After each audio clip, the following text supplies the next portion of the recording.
기획조정실장 권태원입니다. 반갑습니다. 네, 다들 아시겠지만 저희 안녕히 계셨는데 네, 오늘 저희가 이제 강연을 준비한 것은 방문자 선생님께서 저 같은 벽안의 한국인으로서 누구보다 한국 사회에 많은 관심을 갖고 계시고 또 우리 사회에서 어떤 노동자, 민중의 해방이나 그리고 그것과 관련된 진보정당, 진보정치 운동에 대해서도 많은 부분 관심을 가지고 깊이 있는 분석과 어떤 안목과 그런 것들을 제공해 오신 것을 잘 알고 계실 겁니다. 지금 진보정당의 여러 가지 문제, 그리고 노동 현장의 여러 가지 문제, 이런 거로서 지금 한국의 운동이 여러 가지 고민이 많은 시점에서 박노자 선생님의 강의를 좀 듣는 것이 의미가 있겠다 생각해서 노동당에서 이 강의를 준비하게 됐습니다. 이제 보시면 제목대로 신자유주의와 유럽 좌파의 대응이라는 주제인데요. 실은 유럽 좌파가 어떻게 대응하고 있는지에 대해서도 많은 말씀을 해주시겠지만 아마 그런 유럽 좌파의 대응을 보면서 한국의 좌파 운동에 어떤 시사점이 있는지에 대해서도 말씀을 많이 해주실 걸로 저희는 알고 있습니다. 여러분, 강연을 시작하기 전에 오늘 이 강연을 주최한 노동당의 이용길 대표님을 모시고 간단한 인사 말씀을 듣도록 하겠습니다. 힘찬 박수로 맞이해 주시기 바랍니다.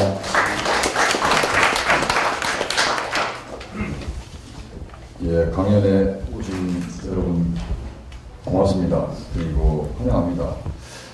무엇보다도 먼 노르웨이 오슬로에 계시면서 한국 오셔가지고 아주 정말 아주 촉박한 일정에도 불구하고 이렇게 시간을 내주신 박노자 선생님께 감사하는 말씀을 드립니다.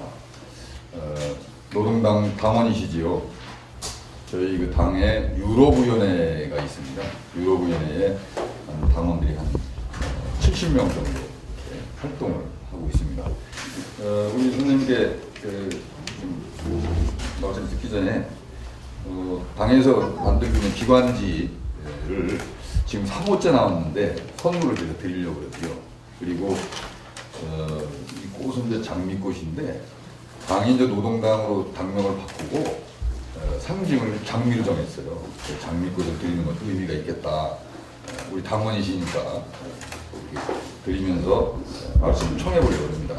우리 박노자 선생님을 큰 박수로 환영해 주시기 바랍니다.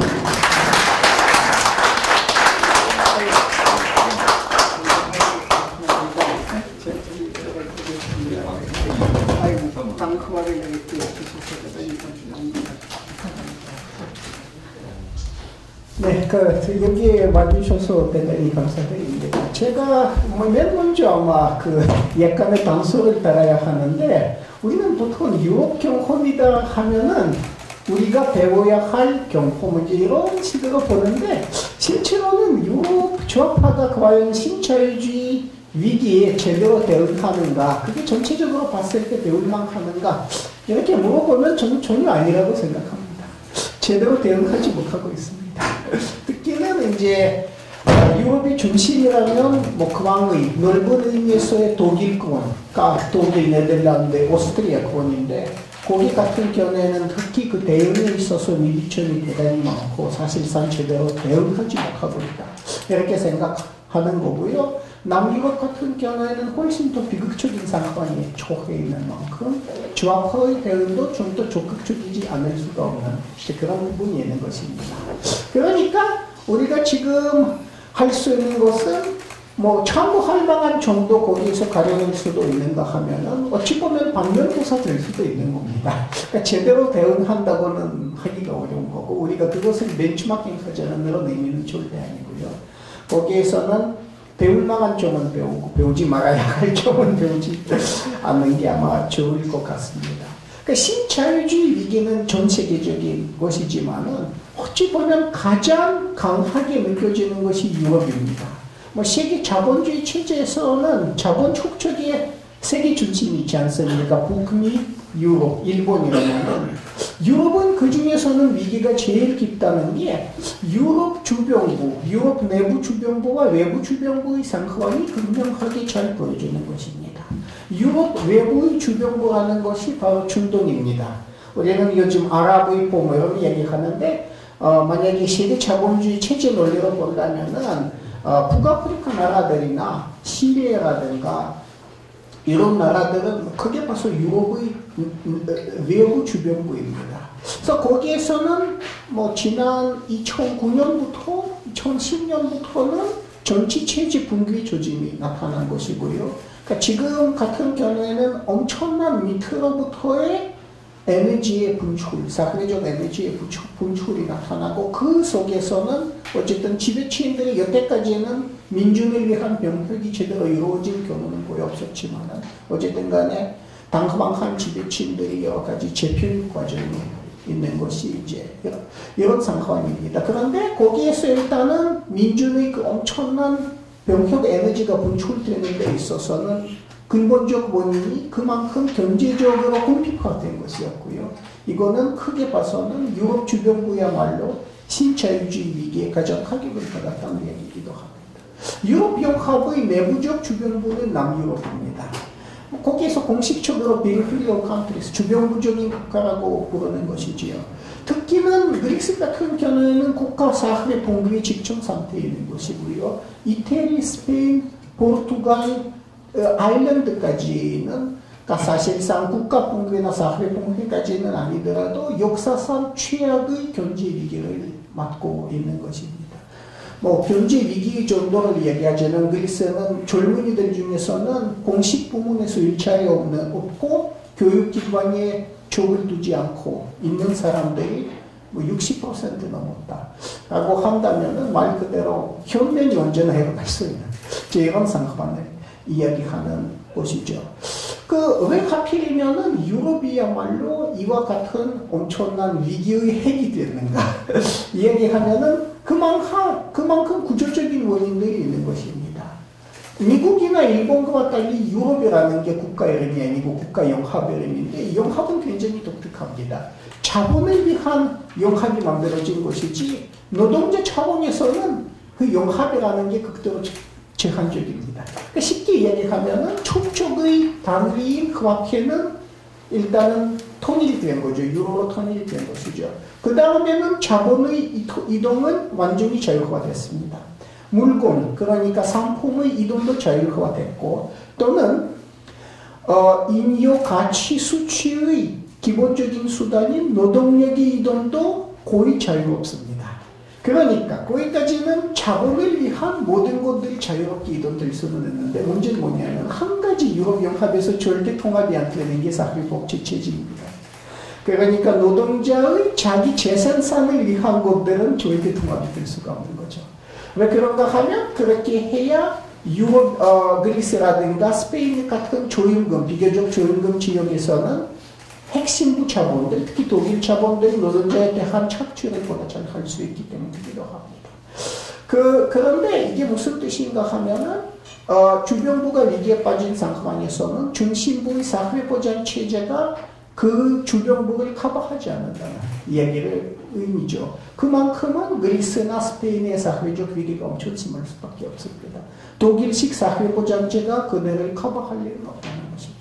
뭐 일본만 해도 예를 들어서는 도쿄보다는 오키나와나 도호쿠, 이번에 그 후쿠시마가 터진 도호쿠의 생활 수준이 30-40% 낮을 수가 있는데 어쨌든 사회보장제는 일본 안에 동일하게 적용되는 것인데 유럽에서는 그런 게 불가능하다는 것이죠.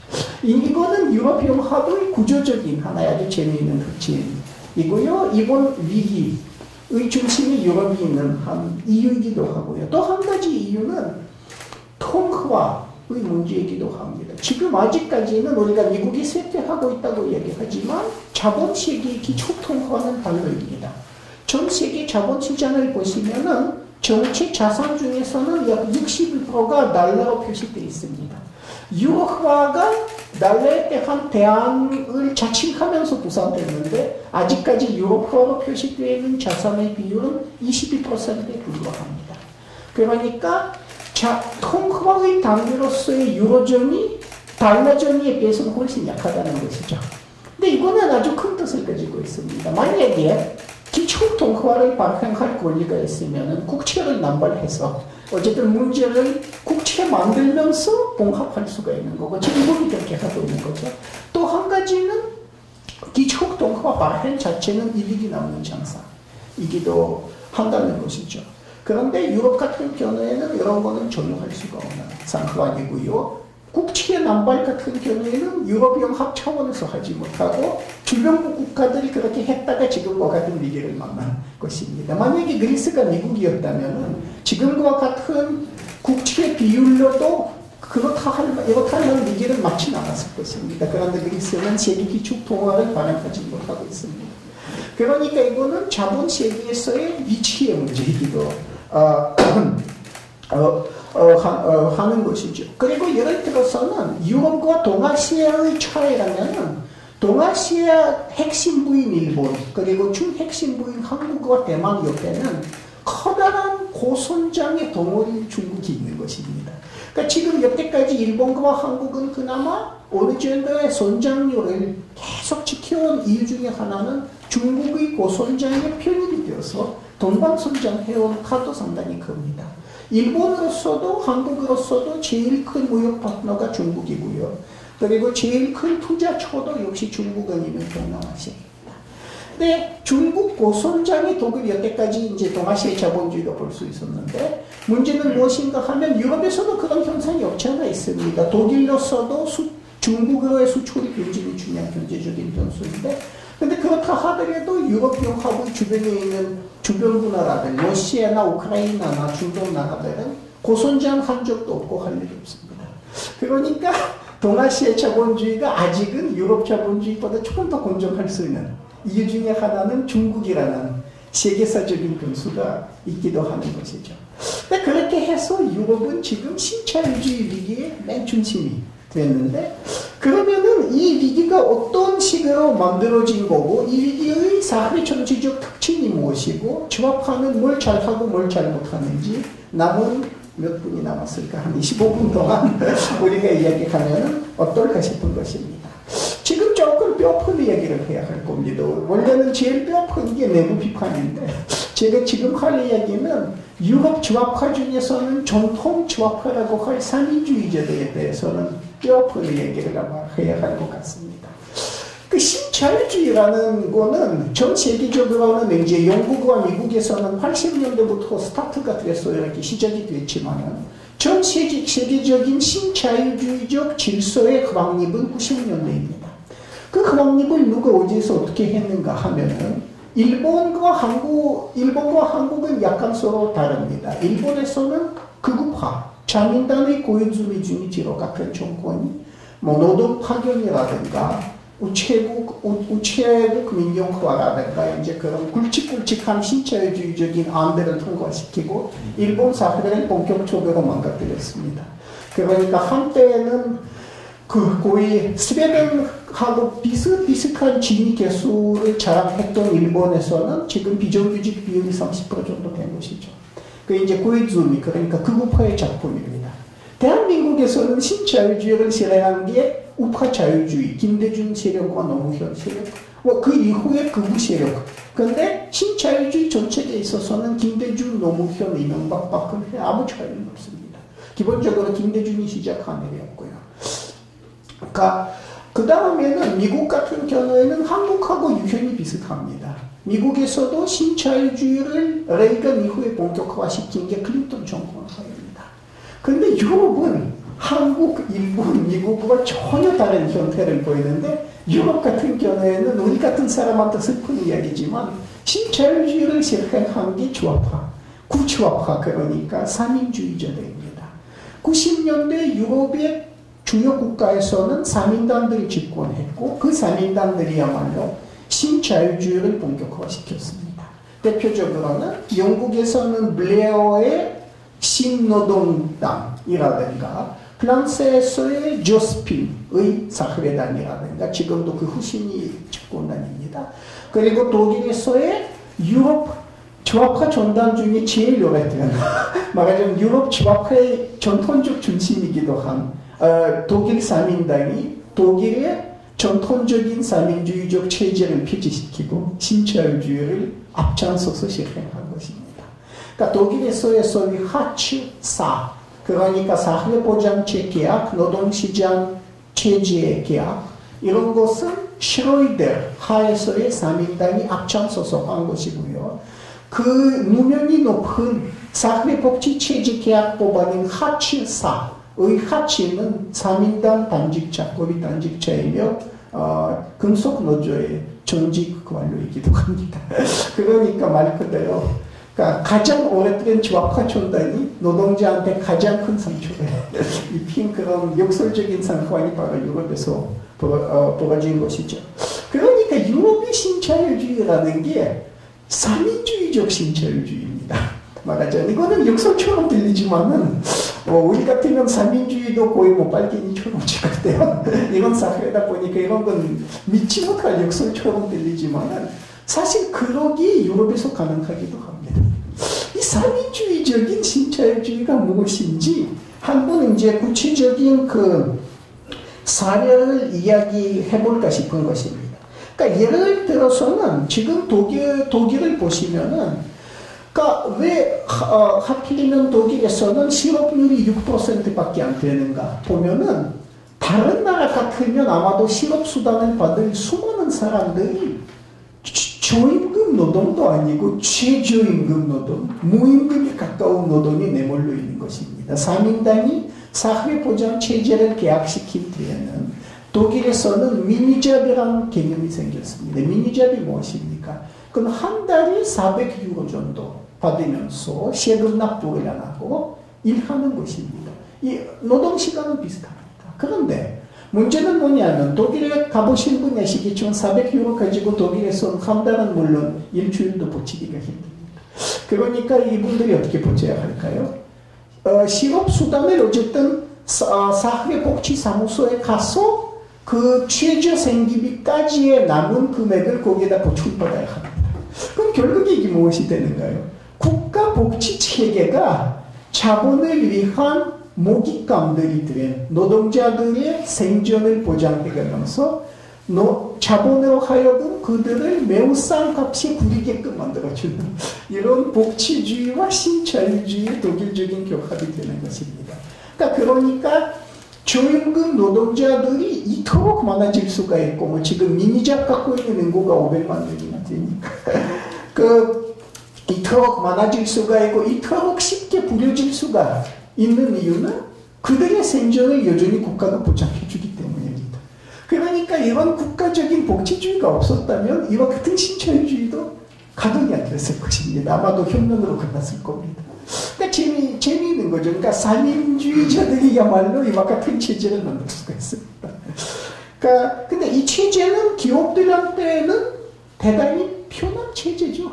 그러니까 카우플란드라는 뭐 독일 그 백화점 체인이라든가 리들 같은 이제는 그 소매업을 독점하다 싶은 체인이라든가 뭐 자동차 만드는 기업들까지도 여태까지는 한 직장이었던 것을 2개, 3개 미니잡으로 좁게서 나누고 싼 값의 노동자를 부리고 그들의 생존에 대해서는 더 이상 아무런 책임을 안 지는 겁니다. 그 대신 국가는 그들의 생존, 생계, 그리고는 이제 무상의료, 무상교육. 지금 독일에서는 대학 학비가 허용됐지만 아직까지는 뭐 영국이나 특히 미국이나 일본에 비해서 아주 낮으니까. 그러니까 말하자면은 이들의 나머지 사회적인 재생산을 국가가 보장해주는 그런 것이 삼인주의적인 신자유주의입니다. 이제 재미있는 게 삼인주의적 신자유주의 체제의 하나의 재미있는 특징은 예를 들어서는 의료복지 체계를 잘 안 건드리는 겁니다. 왜냐하면은 만약에 노동자들이 병원비까지 치러야 한다면 저임금 노동자들의 생존 위기가 벌어질 것이고 그건 그야말로 혁명적인 상황으로 갈 수는 있습니다. 사람은 몸이 1차적이거든요.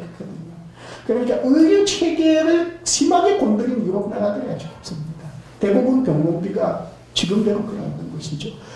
그 대신 고등교육 체제 같은 경우에는 영국에서는 이미 £10,000까지 학비를 내야 하는 대학들이 생기는 듯 심한 타격을 받고 있는 것인데 사실은 지금과 같은 학력의 수준을 자본이 원하지 않는 분석이 있는 것이죠. 그러니까 자본 입장에서 본다면은 지금처럼 고졸의 절반 이상이 대학 가는 상황이 전혀 바람직하지는 않는 것이고요.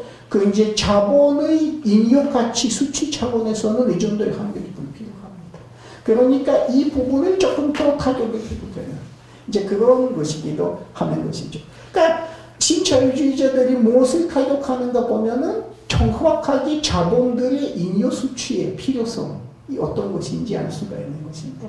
하여튼 유럽의 산민주의적인 신자유주의가 상당히 재미있는 그런 모습이죠.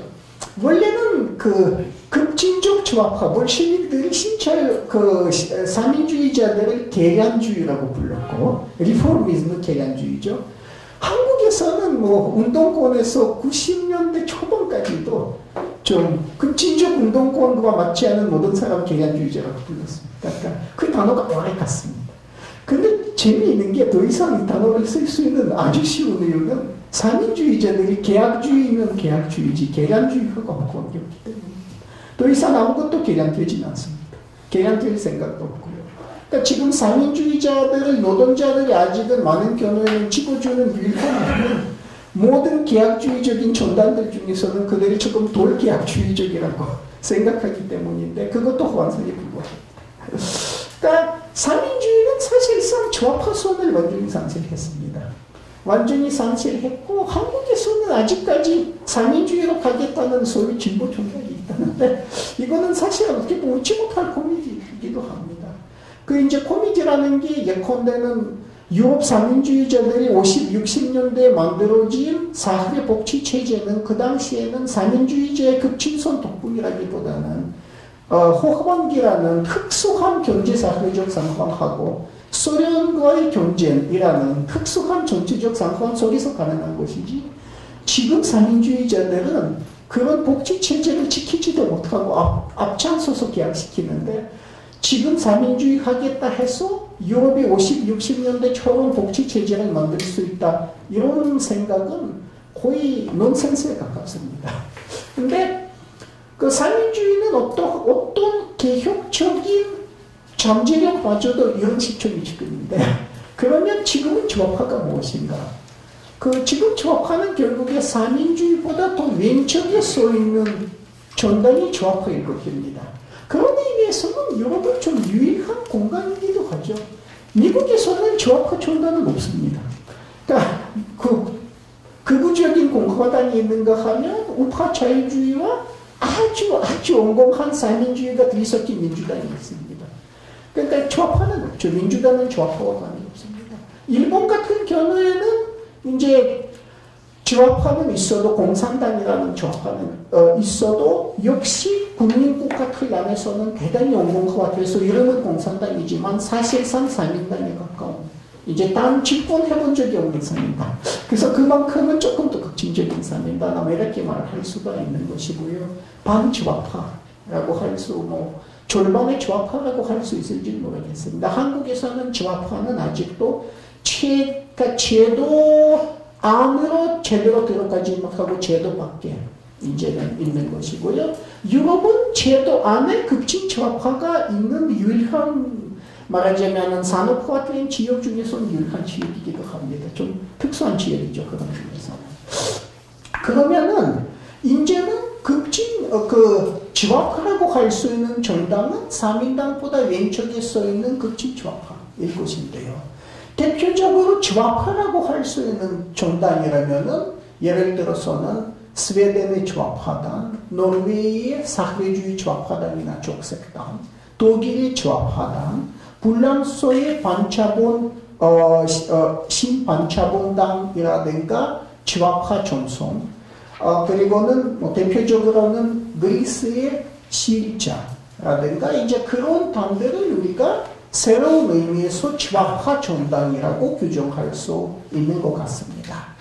사실은 이 당들이 2000년대에 들어서 매우 괄목할 만한 활약을 하는 게 유럽 정치에서는 가장 기대를 모으는 부분이죠. 시리자, 그리스의 시리자 같은 경우에는 여러 가지 말하자면 사민주의보다 왼쪽 공산당과 다른 여러 가지 전당들이 용합인데 그 선장은 눈부실 만합니다. 10년 전에 그 시리자의 투표자 수는 20만 명이었고 군소 전단 정도였습니다. 지금 시리자한테 마지막 총선에서 투표를 던진 그리스 유권자의 수는 160만 명입니다. 그리스 인구는 참고로 서울 인구보다 적습니다. 그리스의 총 인구는 900만 명이에요. 그러면은 우리나라까지 포함해서 모든 그리스 사람 중에서는 약 8분의 1, 7분의 1이 급진 사회주의 전단을 찍었다. 그 30-40%는 아예 기본 투표장이 오지도 않는데 투표자 이 정도면은 그 유럽 정치사에서는 최초의 일이죠. 그러니까 지금은 투표자 수로 봐서는 시리자한테 투표한 사람이 마지막 총선에서는 160만 명이라면은 전통 공산당에 투표한 사람이 25만 명 정도였다는 것이죠. 그러니까 시리자는 전통 공산당을 완전히 제압을 해서 좌파에서는 가장 약적인, 그러니까 가장 강한 블록으로 지금은 출현한 것입니다. 최근 유럽 정치사의 미문 말 그대로는 전례 없는 변동이죠. 여태까지는 급진 좌파가 유럽에서 이렇게 선정한 적은 거의 없다시피 합니다. 최고에서 성과라면은 1981년도 프랑스 대선에서는 지오르 마르쉐라고 그 당시에 프랑스 공산당 당수가 득표를 한 15% 정도 한 거지. 그런 거는 유럽 급진 좌파의 최고의 최근 몇십 년 동안 최고의 성적이었는데 이제는 그리스에서 그게 갱신이 된 거죠.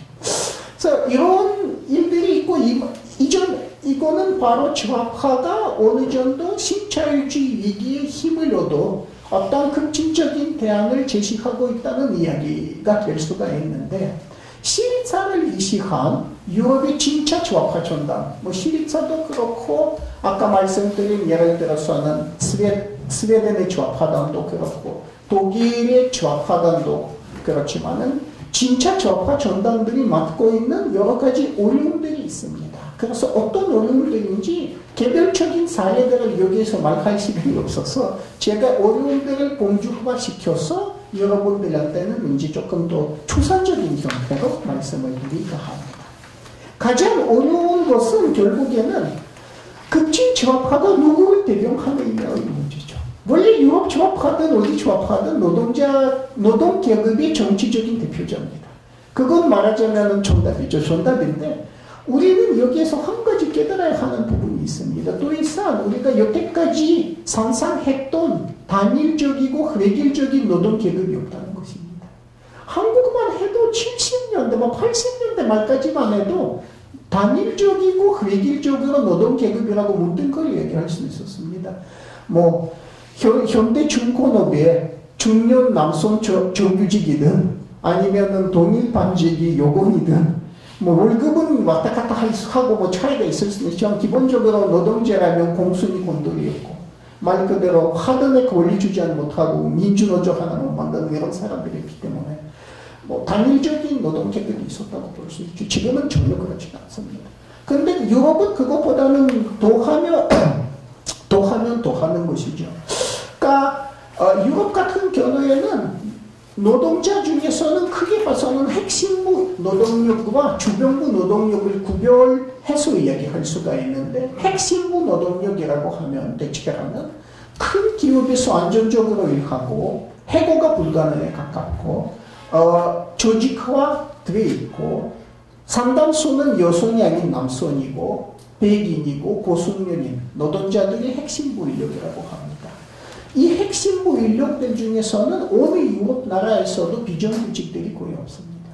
그러니까 영국은 비정규직 문제가 가장 심한 나라들이 예컨대 스페인이나 영국 같은 경우인데 그 계층에서는 비정규직이 거의 나오지 않는 것이죠. 근데 이런 핵심부 인력을 대표하는 특히는 사기업 핵심부 인력들을 대표하는 노조 같은 경우에는 대체로는 사민당들을 그대로 지지하죠. 물론 이거는 비판적인 지지입니다. 우리가 익히 아는 단어인데 사민당들이 하는 신자유주의 정책에 대해서 노조인 이사는 찬동을 못하죠. 그 찬동 못하면서도 그래도 사민당을 하고 계속 따라가는 게 이유가 뭘까요? 여기에서는 이런 부분을 우리가 좀 파악을 해야 하는 것 같습니다. 핵심부 노동자와 주변부 노동자 사이에는 아주 근본적인 계급적 이해관계는 같습니다. 둘 다 노동자인 이상.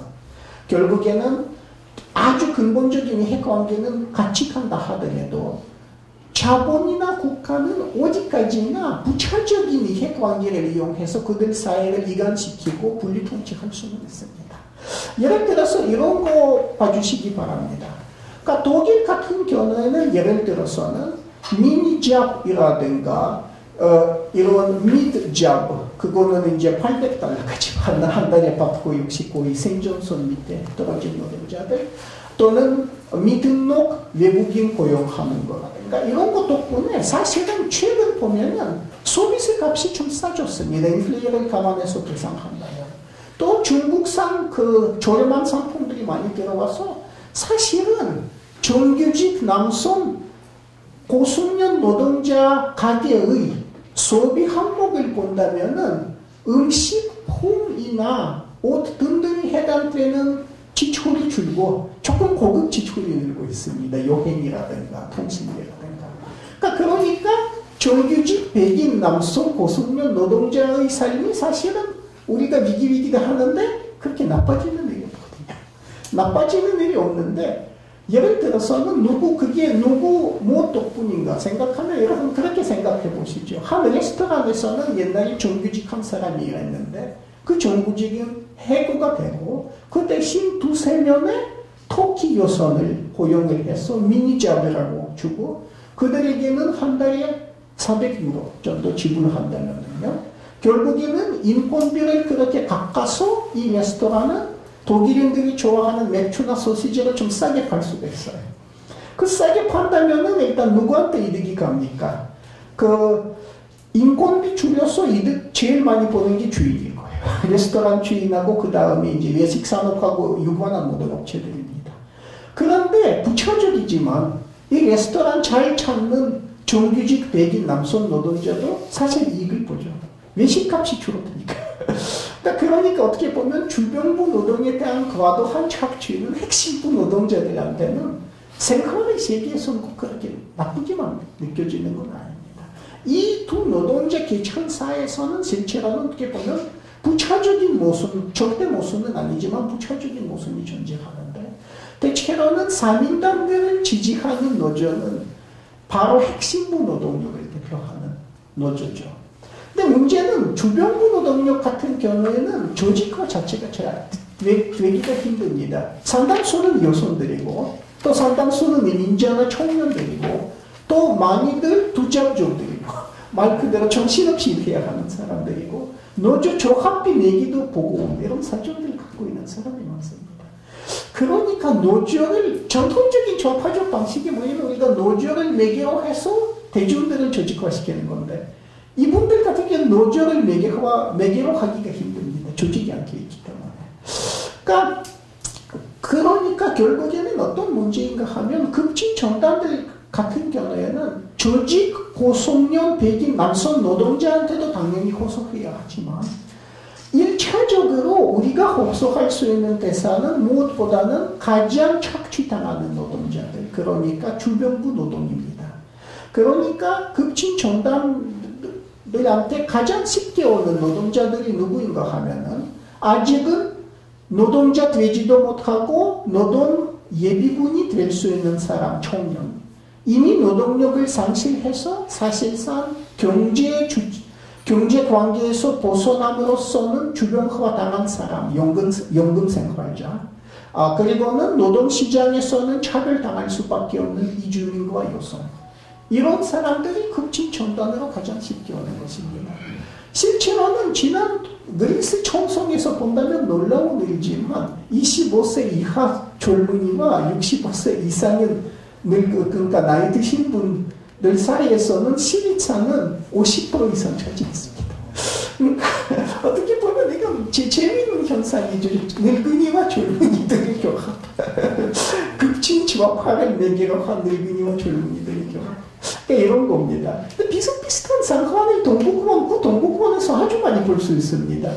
이런 얘기하면 뭐 하지만 제가 태어난 곳에서는, 그러니까 레닌그라드 같은 곳에서는 뭐 제 부모들이 살아온 동네에서는 가장 급진적으로 투표하는 동네들이 연금 생활자만은 가장 나이만 드신 분들이 사는 동네들입니다. 거기에서는 집권 여당표보다 공산당표가 훨씬 많이 나오죠. 그리고 투표소에 아주 철저하게 갑니다. 안 가는 사람 없습니다. 그러니까 투표해야 한다는 의식이 대단히 부족합니다. 그러니까 유럽에서는 이게 한국하고는 참 다른 부분입니다만은 한국은 세대 간의 투표 격차는 전혀 다른 모양입니다만 이제 어찌 보면 대한민국의 미래일 수도 있습니다. 아주 장기적으로 봤을 때 이건 대한민국의 미래일 수도 있는 거죠. 그러니까 급진 정당들로서는 이제 문제는 정규직, 남성, 고숙련, 조직, 대기업 노동자들보다는 주변부 노동자들에게 더 쉽게 다가가는 것이고요. 문제는 어떻게 해서 결국에는 그 금속업이라든가 같은 핵심 분야에서의 남성, 조직, 고숙련 노동자한테 다가갈 것인가. 이거는 화두 중에 화두입니다. 이제 이거는 하나고요. 또 하나는 사민주의자들과의 관계를 우리가 어떤 식으로 만들 것인가라는 부분이죠. 사민주의자들이 더 이상은 진보적이진 않습니다. 그래서 조합할 수도 없습니다. 문제는 뭐냐면 우리와 그들이 어느 정도 역사와 지지 기반을 공유한다는 거죠. 겹치거든요. 역사적으로 어쨌든 그들은 19세기 노동운동의 후신들입니다. 지금도 노동운동하고는 연계되어 있고요. 한 조합에서는 사민당 표와 급진전단의 표가 같이 나오는 뭐 그런 상황이 비일비재합니다. 그러니까 시튼저튼 어느 선까지 같이 가야 하는데 이 문제는 어느 선이냐입니다. 그 독일에서는 예를 들어서 조합하단의 표가 제일 많이 나오는 지역은 차별받고 있고 공업 기반을 상실한 구동독 지역입니다. 특히 베를린 같은 경우에는 대표적으로 조합하단의 토파치예요. 토파치인데 거기에서는 합치면은 조합하단과 사민당이 대다수예요. 그러면은 문제는 뭐냐? 조합하단으로서는 시정부를 만들 때 사민주의자들하고 연합을 해서 같이 정부를 만들 수 있는가? 이런 건 독일 급진주의자들한테 아주 큰 화두입니다. 여태까지는 몇 번이나 베를린 시정부에서는 사민당과 조합하단이 같이 간 적은 있었는데 문제는 뭐냐면 그럴 때에는 연방 정부의 압력이라든가 시장 압력을 받아 시정부는 친자유주의 정책을 취하게 되는데 그러면 사민당과 연대 책임을 조합하단까지 지게 된다는 겁니다. 근데 일면으로는 시정부에 한번 들어간 게 무슨 뜻인가 하면 우리 당이 행정 경험이 있다는 뜻이 되거든요. 근데 실제로는 행정 경험이 없으면 사람들이 안 뽑아줍니다. 특히 독일같이 이제 현실주의적 사고의 소유자들이 대다수인 나라에서는 한 정당의 당선 가능성은 그 경험이 달려 있습니다. 뭐 행정 잘하겠다 이런 믿음이 없으면 아무도 안 뽑아주죠. 뭐 정치도 현실이니까요. 그러면은 도대체 사민주의자들이 하고 어느 선까지 같이 가야 하는가? 이제 그런 거 문제인데 뭐 정답은 없습니다만은 사안별로 연대해야 하는 건 확실하고요. 그리고 그 다음에는 같이 정부를 만드는 경우에는 급진주의자들이 신자유주의 정책을 실행할 가능성이 없을 때는 당연히 해도 되지만 실행할 가능성이 있을 때 차라리 중간에서 정부를 붕괴시키면 붕괴시키지 같이 안 가는 게 좋은 것 같다는 것이 여태까지 경험입니다. 그렇게 해서 급진주의자들이 제2사민당이라는 비판을 받을 수가 있기 때문이고 지지 기반을 상실할 수 있기 때문입니다.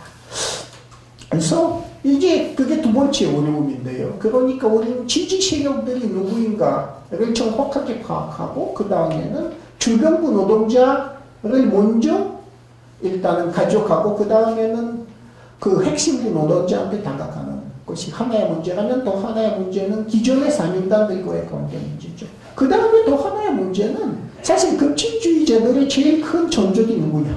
보면 사민주의자보다도 어찌면은 극우들입니다.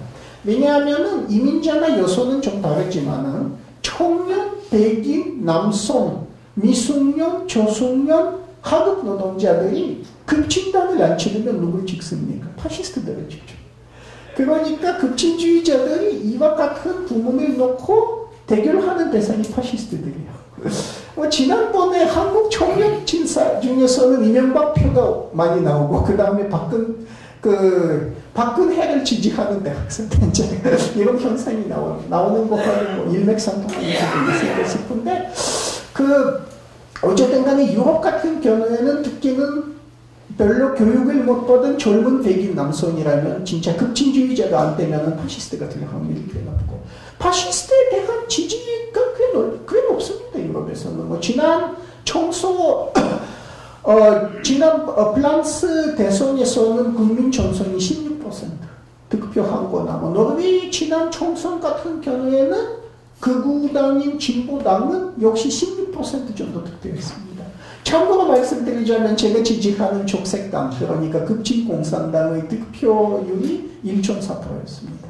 그러니까 극우 파시스트는 저희들보다 한 10배 정도 많은 인기를 누리고 있다는 것을 이해해 주시기 바랍니다. 그러면 문제는 뭐냐면 파시스트들하고 어떻게 경쟁하느냐죠. 파시스트들이 이용하는 게 학업 노동자들의 이민자 공포심이죠. 학업 노동자들이 대체 이민자들하고 같은 일자리를 놓고 경쟁을 하는데 그 반이민 정서가 아주 강합니다. 그 급진주의자들이 그들을 어떻게 설득해야 하느냐면 우리가 사회주의 정책을 실시할 경우에는 여러분들의 고용 안전을 보장할 수 있다는 건데, 근데 그게 현실적이라는 믿음을 드시면 좋을 것입니다. 파시스트들이 이야기하는 이민 억제책은 굉장히 현실적입니다. 그 실시도 쉽다는 느낌이 있고, 그러면 그런 파시스트들의 설득을 어떤 식으로 이룰 수가 있는가? 그런 이민자에 대한 박해가 반인간적이다, 비윤리적이다 이런 이야기 가지고도 말하자면 한계가 있기 때문에 이제 그런 것이 유럽 급진주의자들의 가장 큰 문제 중에 하나입니다. 그런 파시스트적인 리토릭을 어떻게 현실적으로 반박하느냐가 문제죠. 그 다음에는 이제 장기적인 문제입니다만은 급진주의자들의 목표가 뭐냐, 궁극적 목표가 뭐냐, 궁극적으로 그럼 끝까지 의회주의에만 매달릴 것이냐, 이런 문제도 제기될 수밖에 없습니다.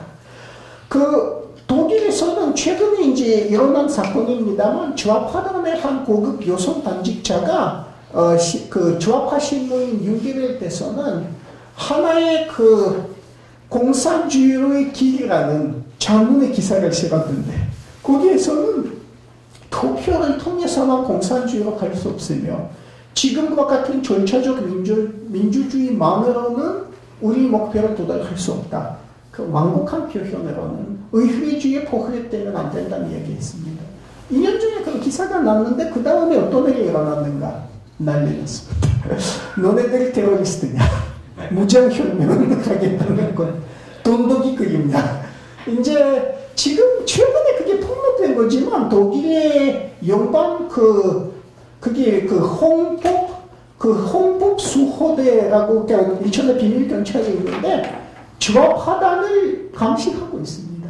그러니까 좌파단 속에는 무장혁명을 획책하는 일부 분자들이 있다고 해서 철저하게 감시하고 있습니다. 그러니까 일면으로는 그런 급진적인 주장을 해서 정부로부터의 오갑이나 탄압을 받고 또 대중들한테는 몰이해를 살 수가 있는 부분이 있는가 하면, 또 일면으로는 실제로 자본주의적 모순의 궁극적 해결을 투표를 통해서 할 수 없다는 건 사실입니다. 뭐 그리스 같은 나라에서 그것도 더욱더 가시적입니다. 독일에서는 그거는 좌파단 안에서 이야기하는 거지만 그리스 같으면 대다수가 이미 공감하고 있습니다. 그러면은 급진 정당이 홍법 바깥의 진보, 심산전 신제 표현은 홍법 틀 안에서만 진보하라는 얘기였는데 홍법 바깥의 진보에 대해서는 급진주의자들이 어디까지 주장해도 되는가라는 문제는 우리나 이제 유럽이나 다 공유하고 있는 아주 초미한 문제 중에 하나입니다. 그럼 이제는 시간이 다 돼서 결론으로 가자면은 방금 제가 드린 질문에 대한 이상적인 해답은 뭐 사실 자명하기도 합니다.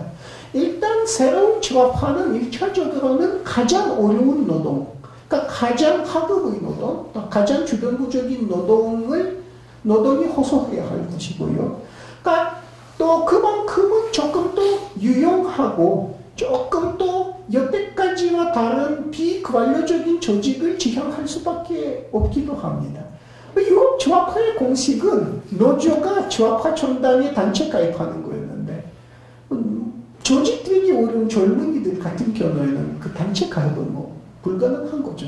그러면 이제 단체 가입식도 아니고 노조가 지지하고 지원해주는 전당식도 아니고 어떻게 보면 젊은이들은 지역적으로 학교를 통해서 또는 어떤 활동을 통해서 믿고주는 이런 네트워크적인 전당을 어떻게 가야 하느냐.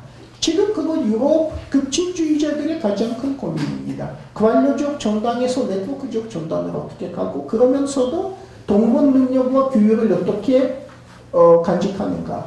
왜냐하면 전당이 어쨌든 어느 정도의 규율이 필요하니까. 그런 것이 이제 커다란 고민거리죠. 그리고는 가장 큰 것은 젊은 사람들을 어떻게 끌어들이느냐는 거죠. 그러니까 지금 유럽 급진 전당의 당수들 보면은 상당수가 굉장히 젊습니다. 뭐 시민사 같은 경우에는 30대 중반이 이제 당수가 되고 단직차도 되도록이면 연령을 낮추는 경향입니다. 그래야 젊은이들과 소통이 좀 더 가능하다는 것이죠. 그러니까 지금 유럽 급진 전당들이 말하자면 사생의 문제라면 젊은이들과 연결됩니다. 사생의 문제죠. 뭐 제가 노르웨이에서 지지하는 적색당의 경우에는 당수는 30대도 안 된 사람이고요. 저희 학교 대학원생 출신이죠. 그러니까 근데 사실 일부러 그런 사람을 계속해서 정경화시킵니다. 계속해서 간판으로 만들고 토론회에 보내고 그러는 거죠. 그래야 혹시라도 젊은이 표를 얻을 수 있을까. 이제 이런 것입니다. 그러니까 젊은이와의 연대는 죽고 살기의 문제죠. 그거는 이제 하나고 그 다음에는 상인당들과의 관계에 있어서는 아마도 가장 중요한 것은 결론을 이야기하자면 일선 당원들을 급진화시키는 걸 겁니다. 결국 상인당 당원들 중에 수많은 사람들이 어쨌든 좌파예요. 좌파, 그러니까 의식상 좌파인데 이 사람들이 좀 상인당의 문제를 의식해서 보다 급진적인 조그가 얼마든지 갈 확률이 있기 때문에 상인당을 비판해도 일선 당원들한테 호소하는 방식이 분명히 필요할 것 같고요.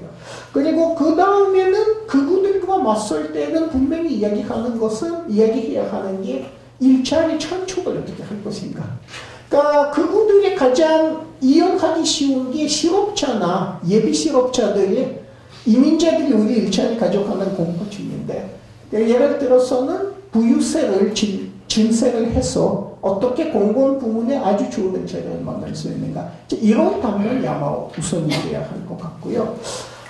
그리고는 아마도 미래를 이야기할 때에는 뭐 유럽인들이 이제 전쟁 없은 지 아주 오래된 지역이고 기본적으로 절차적 민주주의에 대단히 익숙해진 지역인 만큼 무장혁명 자체를 이야기하는 것 자체가 좀 부담이 되는 지역입니다만 장기적으로는 자본주의가 지구를 망칠 수밖에 없는 사실이라든가 그러니까 탈자본주의만이 환경적인 생존에 유리한 길이라든가 그러니까 이런 부분을 강조하는 게 접견이 아닐까 싶은 것입니다. 그거는 이제 제 이야기하고자 하는 유럽 좌파의 경험에 말하자면 대한 요약인데 그럼 우리가 배울 수 있는 부분이 뭐고 배우지 말아야 할 부분이 뭘까? 우리가 배울 수 있는 부분이라면 아마도 주변부 노동과 젊은이들의 중요성이 아닐까 싶습니다.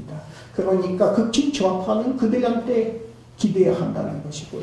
그 다음에는 상인주의라는 호산을 더 이상 붙들 필요 없다는 부분에 대해서는 어느 정도 시사점을 놓아야 할 것 같고요.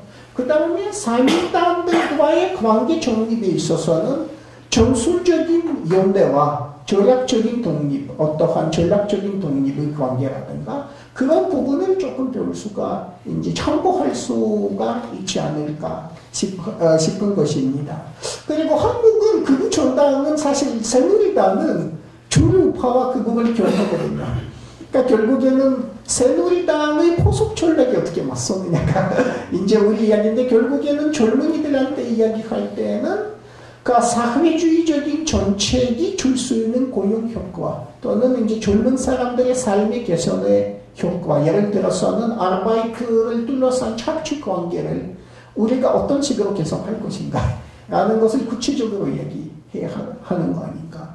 그래서 이제 이런 부분이 아닐까 싶은 것입니다. 그리고는 아마도 한국에서도 이렇게 현면 얘기하다가 지금 큰일 날 수 있는 상황입니다만, 지난번에 이석기 사건 생각해서 얘기했지만, 어쨌든 그거하고는 무관하게 자본주의가 미래일 수 없다는 부분을 분명히 얘기해야 하지 않은가. 우리는 사실 지금 뭐 신자유주의와의 싸우는 것도 보고, 근데 자본주의 얘기는 자본주의 얘기냐, 이렇게 할 수는 있는데, 장기적으로 봤을 때는 신자유주의보다는 자본주의 그 자체가 커다란 문제가 아닐까라는 생각이 있어서 당장 현실적 차원은 아니지만은 원리 원론적인 차원에서는 반신자유주의, 반자본주의를 동시 지향하는 게 맞는 거 아닐까. 이제 이렇게 유럽 경험을 참고하자면 이제 이런 말씀을 드려야 할 것 같습니다.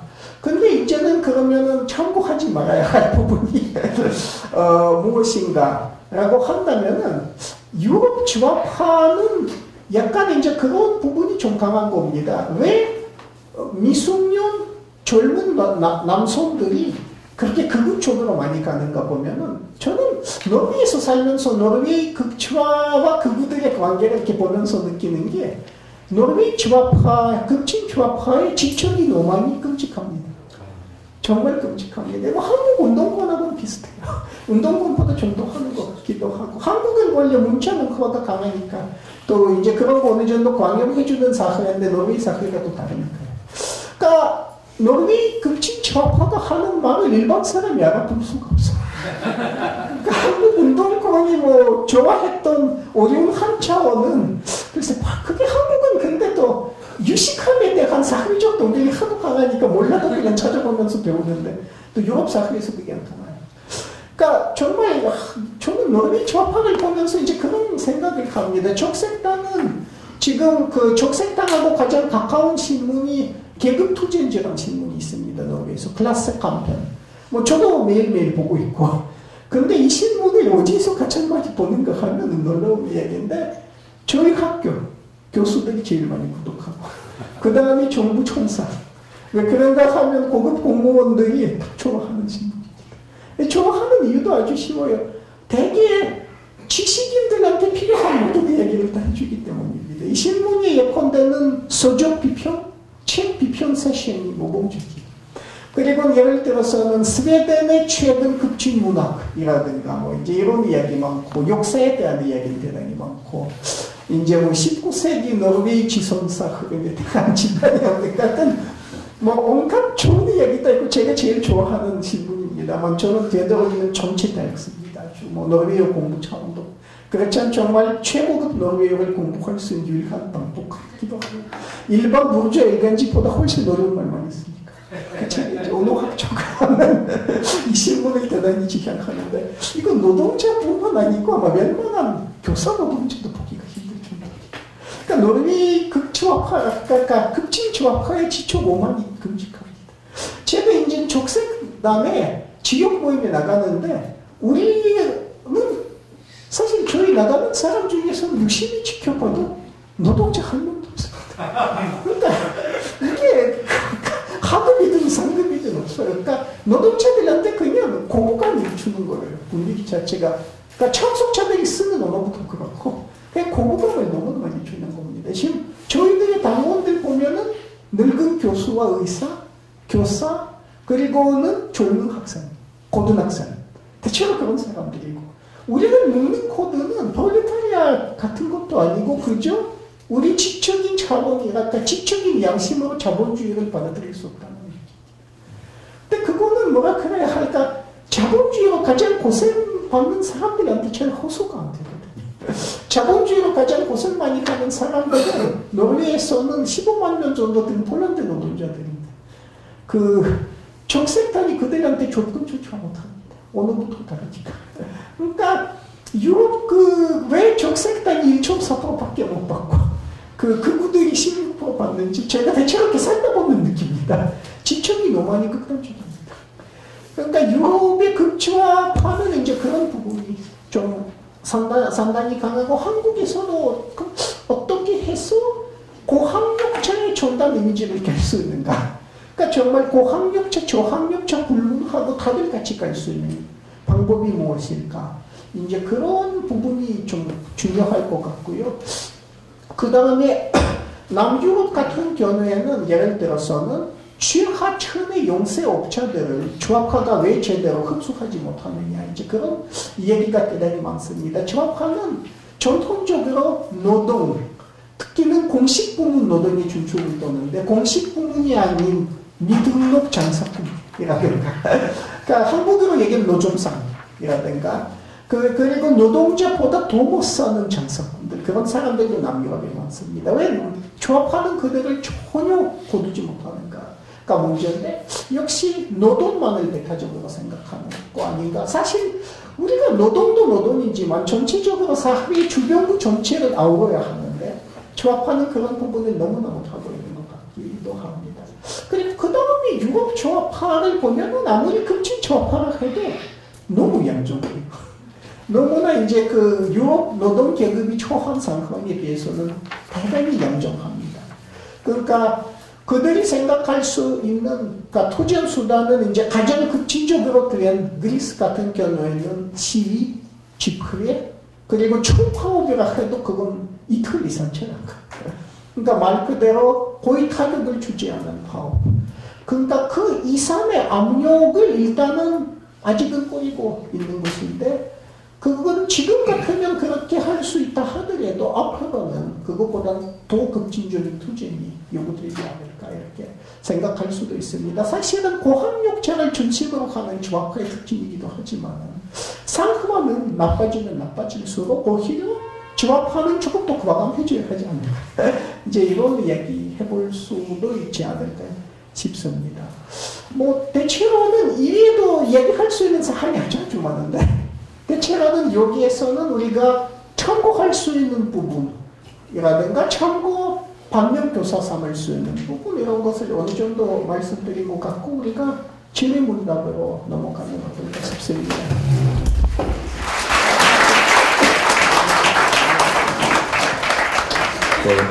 그 강의를 들어보니까 유럽 좌파들도 말을 어렵게 하면서 여기도 그렇죠. 이게 가능합니다.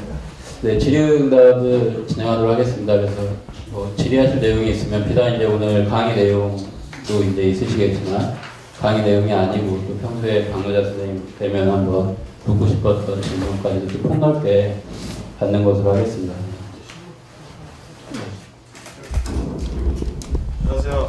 그 신자유주의를 먼저 반대하고 그 다음에 장기적으로 봤을 때 자본주의를 반대해야 된다고 말씀을 하셨는데, 지금 미국이나 이제 이스라엘 중점으로 일어나고 있는 벤처 자본주의에 대해서 어떻게 생각하시는지 좀 궁금합니다. 근데 이 벤처 자본주의는 그렇게 새로운 생산 양식은 전혀 아니고요. 이제 최근에는 초적 양식을 보면은 그러니까 IT 산업을 중심으로 이제는 인류가 조금 더 많이 나온 산업이다 보니까 IT 산업 중심으로 자본 축적이 보다 강력하게 이루어지는 부분은 그만큼 전통적인 산업의 이윤 마진이 장기적인 이윤 조화의 법칙에 따라서 떨어졌거든요. 그러니까 금속산업이라든가 화학산업 등등은 이윤율 보면은 45년 직후가 최고였고 그다음 조금씩 떨어져 왔는데, 이윤율이 조화되다 보니까 새롭게 구상된 것은 바로 이제는 IT 산업입니다. 그래서 여기에서 지금 저촉기보다 빨리 이루어지는데, 벤처 사업이라는 것은 대체로는 그런 저촉 과정에서 일어나는 하나의 현상이지 어떤 새로운 자본주의적인 생산 관계를 의미하지 않습니다. 대부분의 벤처는 망합니다. 대부분은 망하고 망하지 않은 벤처가 이제는 그 마이크로소프트나 애플처럼 그냥 고대화 되는 것이죠.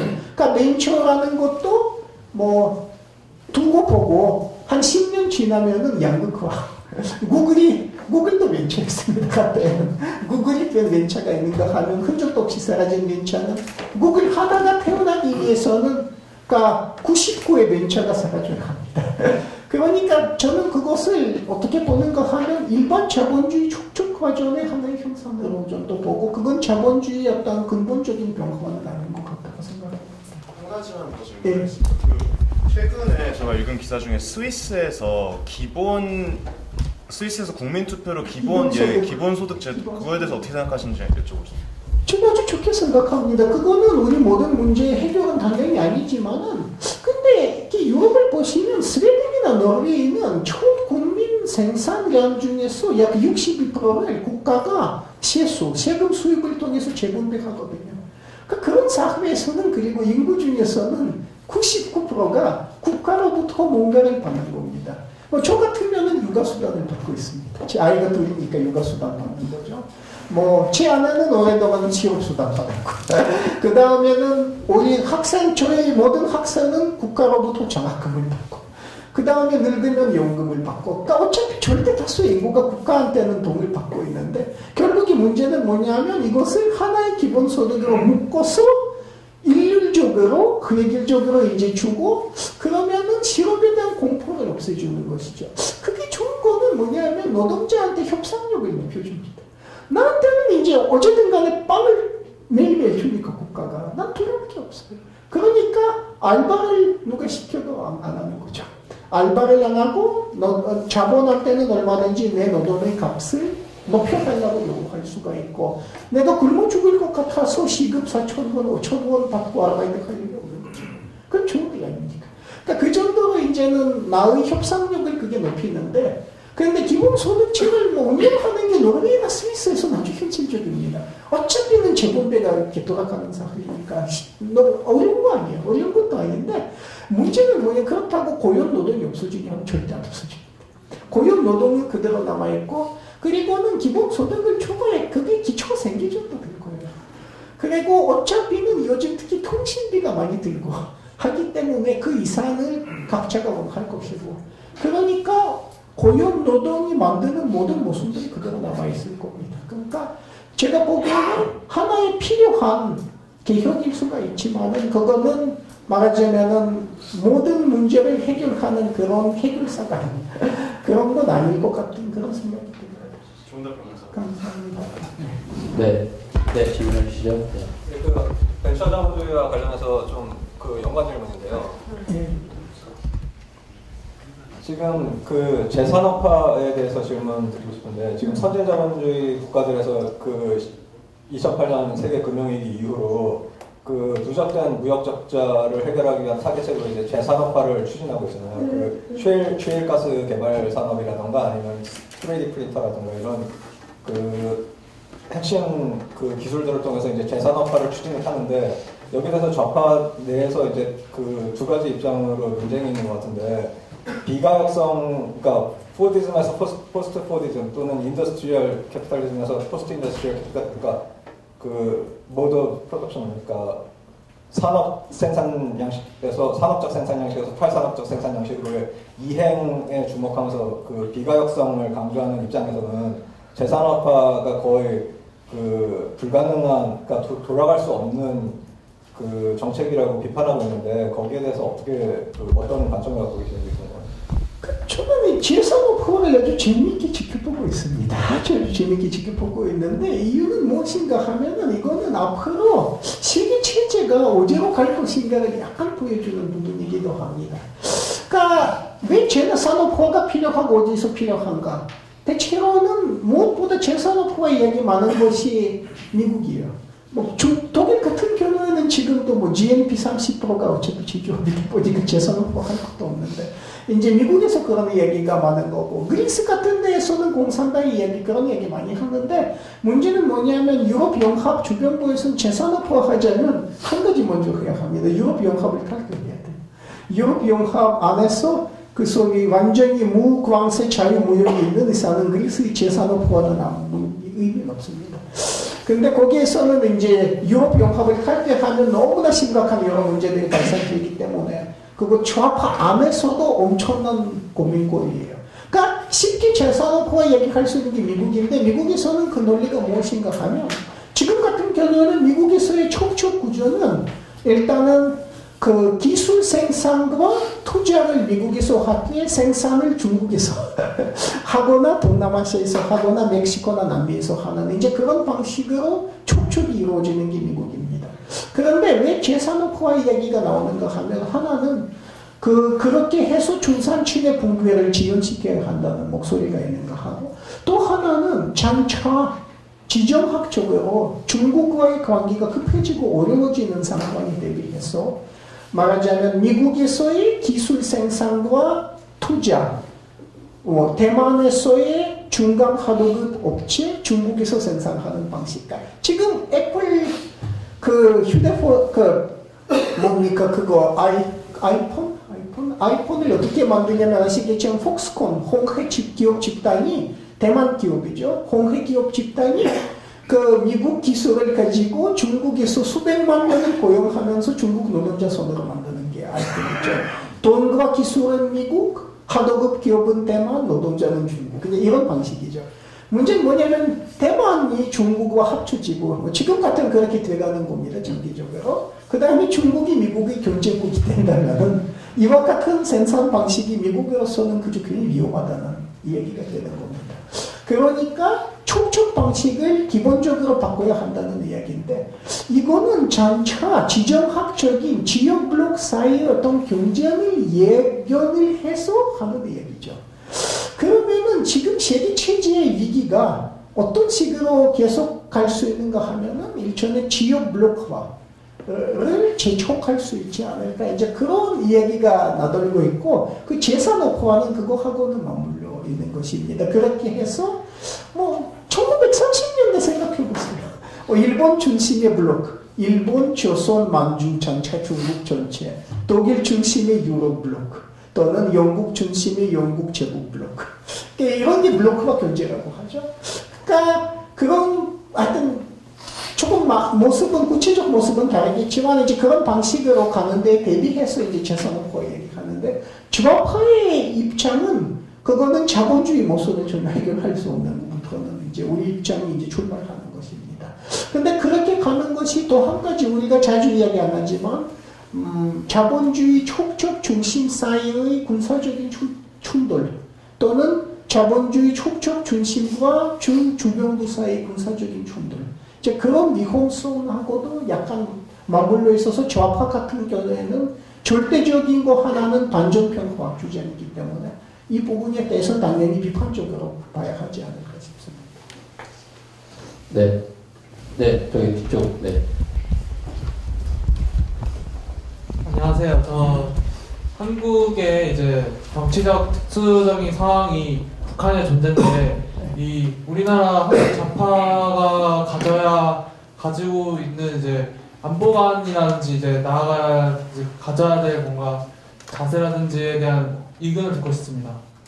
그래서 제가 이게 재미있는 부분입니다만은 제가 그게 몇 년 전인가 지금 아마 연평도 포격 사건이었던가 하여튼 그때 신선준 씨의 블로그를 이렇게 다 보고 있는데 거기에서 한 가지 단어 저는 이게 오함을 많이 했기 때문에 언어에 좀 민감합니다. 그래서 언어를 누가 어떻게 쓰는가 해서 한 가지 단어에 너무 놀랐는데 그게 어떤 단어였느냐면 아군이었습니다.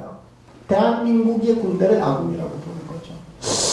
그게 사실 이렇게 생각해보니 좌파로서는 엄청난 내부 갈등일 수밖에 없습니다. 왜냐하면 일면으로는 우리는 어쨌든 간에 노동당도 대한민국이 하나의 공단입니다. 그러니까 대한민국이라는 틀을 우리가 개인적으로 넘으려고 할 수도 있고 국제연대할 수도 있지만 어쨌든 우리 제도적 틀은 국민국가로서의 대한민국이라는 것은 뭐 안고 있는 어떤 본질적인 한계는 한계지만 어쨌든 우리 황교안의 어떠한 하나의 테두리 아닙니까? 그거는 그렇지만은 그러니까 우리와 국민국가의 관계를 청산을 못하는 거죠. 뭐 개인적으로도 청산을 못하는데 저는 그 국가에 대한 혐오감이 강해갖고 저는 여권을 부리고 살고 싶은데 그러면은 출국을 못하는 거죠. 여권이 없으면 어느 공항에서도 저를 반겨줄 사람이 없습니다. 그러면 뭐 집에만 살면 못하는 거죠. 어떤 이런 게 문제입니다. 그러니까 저도 국민국가와의 관계를 청산을 못하는 이유는 이제 이런 게 그럼 딴 데 가서 그러면 당신 누구냐 할 때는 내 소속 국민국가를 해야 됩니다. 근데 이런 문제가 있는가 하면은 아군이라고 할 때 발생되는 함의가 무엇입니까? 그러면은 대한민국 군부라는 대한민국에서 가장 극우적인 집단이지 않습니까? 그럼 그 집단과 우리 관계는 내부 관계? 그러니까 어떠한 고리감도 없는 관계라고 봐야 하는가? 이제 그런 거고. 그 다음에 대한민국의 군부. 아군. 대한민국의 군부는 우리 시민인 대한민국 시민들의 명령에 복종합니다. 그러니까 원칙상 그렇죠. 왜냐하면 우리 대한민국 헌법으로는 우리 주권이 시민이 있기 때문입니다. 그건 헌법이죠. 실제로는 여러분들이 생각하시겠지만 대한민국의 아군은 미군의 한 부대입니다. 크게 보서는. 그러니까 전 세계적 전략 입장에서는 대한민국의 지휘보다 미군의 지휘력이 사실상 받고 있습니다. 그러니까 우리가 이와 같은 무장 세력을 그러니까 극우적이고 사실상 미군의 지휘력을 받고 있고 지금으로서는 이라크 침략에도 참여했고 지금 아프간 침략에 참여하고 있는 무장 세력을 아군이라고 부른다면 좌파로서의 우리 전체성이 그냥 죽는 겁니다. 그냥 죽습니다. 그런데 신선정 씨가 한 발언은 그런 의미에서는 좌파가 할 수 없는 발언이에요. 그러니까 우리한테는 이와 같은 무장 세력이 아군이라면 우리는 더 이상 좌파가 아니라는 거죠. 그러니까 여기에서는 그 안보 차원에서는 우리는 결국 출탄이밖에 할 수가 없는데 그러니까 대한민국이라는 국민 국가에 대한 어쩔 수 없이 소속되는 것을 그냥 인정해야 하지만은 그렇다고 해서 대한민국이 보유하고 있는 폭력기구 소위 아군부터 시작해서 이제는 스캔들의 중심에 있는 국정 등등과는 우리는 절대적인 권력을 둘 수밖에 없습니다. 그거는 우리가 대표하는 노동계급의 이해관계에 100% 다른 그런 이해관계 가지고 있는 집단들이기 때문입니다. 그러니까 아마 그런 출타기를 할 수밖에 없지 않을까 싶고 저는 그 당시 심선정 씨의 아군 발언이 너무너무 실망해서 며칠 동안 그 생각만 할 수 있었습니다. 그러니까 그거는 남한 좌파의 어떤 구조적인 모순을 폭로한 것인가 그 생각을 계속했습니다. 김선재는 좌파 아닙니까? 네? 그러니까 그게 문제죠. 근데 문제는 뭐냐면은 대한민국의 특수한 상황에서는 사민주의까지도 좌파로 취급받는 이제 그런 게 있기 때문에 그런 거죠. 네, 저희 답변해 주셨으면 아까 다음 또 질문 받겠습니다. 네. 요즘 그 사민주의에 대한 관심이 굉장히 높아서 저도 좀 이렇게 공부를 해보고 싶은데 근데 이제 그 최근에 이제 워낙 서유럽식 사민주의 정당들 아까 선생님께도 말씀하셨지만 그런 배신 이런 역사 때문에 이 서유럽식 사민주의가 아니라 북유럽식 사민주의가 필요하다 이런 주장을 좀 자주 볼 수가 있는 것 같아요. 근데 이제 좀 워낙 뭐 스웨덴식 모델이라던가 이런 거에 대한 스웨덴식 모델이 그 한국 진보 정당의 그런 하나의 지향점이 돼야 된다라는 얘기도 많고 그런 상황인데요. 근데 이제 저는 좀 궁금한 게 이제 제가 알기로는 이제 90년대 이제 호황이 끝나고 이제 경제 위기 이런 시기에 북유럽에서도 그런 사민주의 정당들이 집권 여당 시절에 구조조정이라던가 이런 걸 많이 단행한 것으로 알고 있는데 그런 좀 결과가 실제로 좀 노동 계급에게는 어떤 영향을 끼쳤는지 그리고 지금 좌파들은 어떻게 좀 대응하고 있는지 이런 것들이 좀 많이 궁금해서 답변 듣고 싶습니다. 근데 이거 굉장히 중요한 질문인데 문제는 이거는 충분히 답변 드리자면은 단 행동 하나였어요. 그러니까 북극 사국의 사민단들이 90년대 굴절과 대응 실패 이런 거는 단 행동 정도 될 겁니다. 그러니까 제가 아주 줄여서 이야기한다면은 북유럽 사민단들이 택한 길은 신자유주의 체제의 적응이었습니다. 단 복지주의를 어느 정도 포기하지 않는 적응이었습니다. 그 다음에는 당마다 그 나라의 상황에 비춰보고 어디까지 복지를 지킬 것인가 그리고 어디까지는 생산력에 대한 소유관계나 노동시장 문제 포기할 것인가 이런 것을 조율한 겁니다. 대체로는 복지를 거의 그러니까 무상교육, 무상의료, 노년연금 거기까지는 다 지킨 거죠. 다 지켰는데 문제는 포기한 게 뭐냐. 포기한 게 무엇보다는 생산시설에 대한 공공소유 같은 이런 건 다 포기했습니다. 논리만 해도 90년대 중반까지만 해도 생산력이 절반 가까이 국가가 컨트롤했거든요. 노르웨이에서는 5대 상장 회사라는 게 있습니다. 가장 큰 기업들이죠. 제일 큰 기업은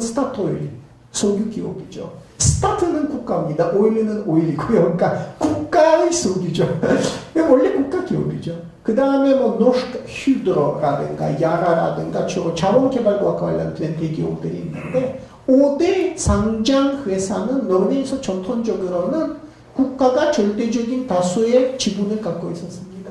그러면은 이 기업들을 누가 사유화시켰는가, 민영화시켰는가? 바로 노동당이었습니다. 노르웨이 노동당, 산민당이 한 거죠. 그러니까 지금 같은 경우에는 노르웨이 제일 큰 기업이고 노르웨이를 좌우하는 기업인 스타토일, 국가 소유 회사에 뭐 70%는 여전히 국가가 컨트롤하지만 나머지 지분을 민간 자본가들한테 넘겨준 겁니다. 그건 노동당이 한 거죠. 그러니까 일단 생산수단에 대한 통제를 포기했습니다. 그 다음에 포기한 게 무엇인가 하면은 주변부 노동에 대한 보호를 포기했습니다. 참 그런 거예요. 일본 같은 경우는 1993년 이전에는 파견 노동이 없었어요. 그러니까 학계, 요즘 일본 사회의 제일 큰 문제는 그거죠. 학계 노동자, 파견 노동자. 그러니까 가장 차별받고 배제받고 말 그대로 인간에게 대접을 받는 사람들인데 그거는 마블 경제가 터지기 전에 없었어요. 그냥 없었어요. 노르웨이는 2001년도까지는 인력 파견업이 없었습니다. 그냥 없었어요. 그거 누가 만들어줬습니까? 노동당이 만든 거죠. 노동당이 인력 파견법을 통과시켰고 인력 파견 회사 만들었고 지금 노르웨이에서는 스위스 계통의 회사인데 아데코라는 커다란 괴물이 하나 이제 생긴 거죠. 아데코는 유럽 최고의 인력 파견 업체입니다.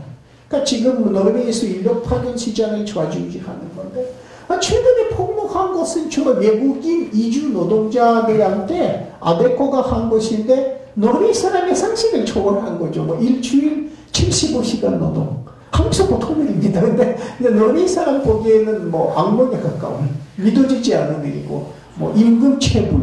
노르웨이에서 거의 들어본 적이 없는 이야기고. 근데 그런 일을 이제 해나가는 것이죠. 그러니까 인력 파견 등등을 이제는 산민당들이 앞장서서 만든 거고요.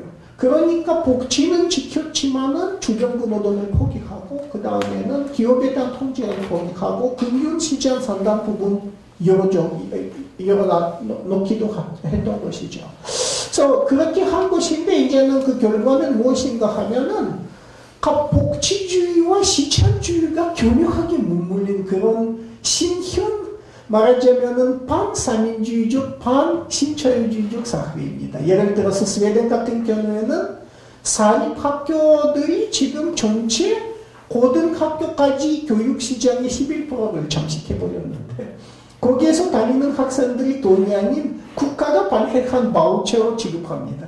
그러니까 국가가 사립학교 애들의 등록금을 대납해주는 이야기인데 결국에는 그 사립학교라는 영리기업이에요. 사립학교 운영하면서 영리 초과해도 됩니다.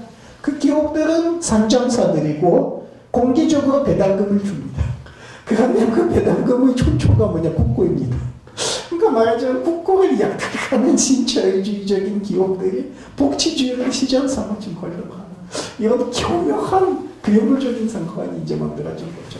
그래서 복구 모델이 물론 이제 지금 어쨌든 간에 지금까지 촉촉된 복지주의 유산이 있으니까 지금도 스웨덴이나 핀란드는 사람 살기에는 뭐 대한민국하고는 비교 자체가 불가능하기 때문에 여기에서 이제 그런데 성공하고 소망하는 건 10분 이해합니다만 지금은 유럽 특히는 유럽 북부 북유럽 노동자들한테는 사민당들이 주변부 노동자의 경우에는 적입니다.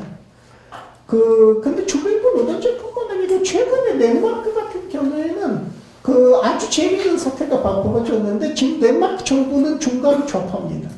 근데 교사들의 총파업이 중간 좌파 정부가 맞서서 거의 탄압적으로 교사들한테 대단히 비타협적인 자세를 취한 거죠.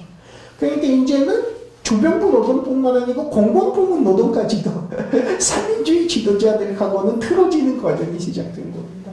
그러니까 복구 모델을 이야기할 때 그 좋은 유산도 얘기하지만 지금 상황도 얘기해야 하는데 지금 상황은 사민당들의 보수화가 계속 진행되는 상황입니다. 네. 네.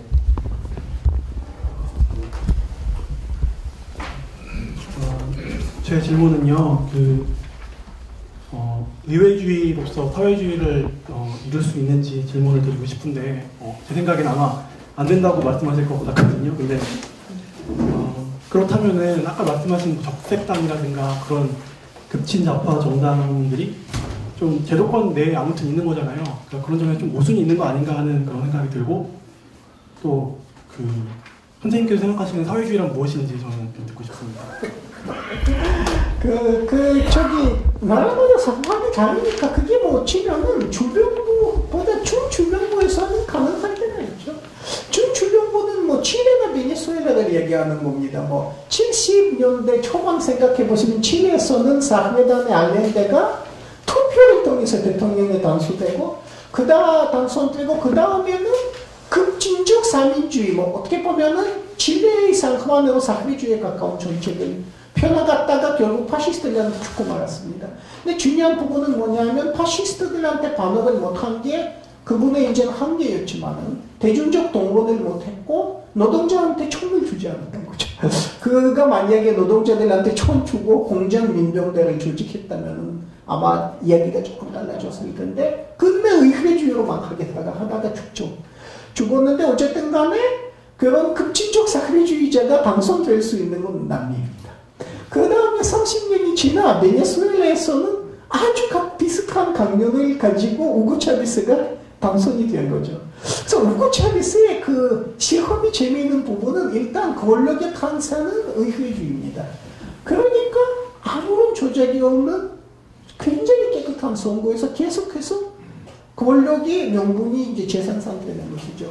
근데 문제는 뭐냐면 차베스 같은 정책을 하다가 단전 물론 결국에는 의회 장외의 투쟁이 직면할 수밖에 없어요. 그러니까 쿠데타 시도가 일어나는데 거기에서 쿠데타 시도를 분석한 게 누구였냐면 의회가 아니었고 민중이었습니다. 그러니까 쿠데타 시도 때 군부 세력이 이획한 것은 이렇게 하다가 내전으로 간다는 거죠. 그러니까 민주는 이미 내전을 치를 만큼 조직이 되어 있었거든요.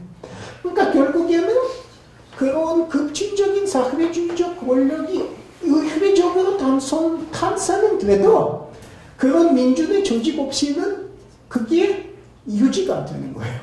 그런 게 없다면은 쿠데타 시도라든가 미국의 침략 시도라든가 등등으로부터 계속해서 도전을 받는 건데 그 도전을 막기 위해서는 차베스 아니면 우리가 죽을 것이다라고 믿고 집에서는 예수님의 손상과 차베스 대통령의 초상과 그리고 총을 간직하고 있는 빈민굴에 수많은 민중들이 필요합니다. 그러니까 그들이 있으니까 차베스가 안정할 수가 있었던 것이죠. 그러니까 어떻게 보면은 의회주의와 장외 투쟁이 교묘한 결합. 이 이제 남미에서는 급진적 사회주의를 집행하는 이제 그런 형태입니다. 그게 주변부에서 가능하죠. 왜냐하면 베네수엘라의 시민의 80%는 절대적 빈민이기 때문에 거기에서는 급진적 사회주의 정책이 아니면 이들한테는 인간다운 존엄성 확보는 불가능합니다. 말 그대로 인간 이하의 대접을 받으면서 세세대대 그렇게 굴러가면서 이렇게 그 말 그대로 사회 바깥에서 살아야 하기 때문에 그런 사람들의 존재는 급진 사회주의 난계죠. 근데 그거는 중주명부 이야기인데 유럽같이 핵심부의 견우가 조금 다르다는 거지 절대적 빈곤은 그 정도 많지가 않다는 것이죠. 그러니까 유럽 같은 경우에는 일면으로는 그만큼 의회주의 한계를 벗어나기도 힘들지만은 근데 또 그만큼은 의회주의에만 필연적으로 의존하는 급진 정당들이 필요할 때 그거 벗어나기도 힘든 그게 말하자면 거기에 더욱더 가치 있는 부분이 있기도 합니다.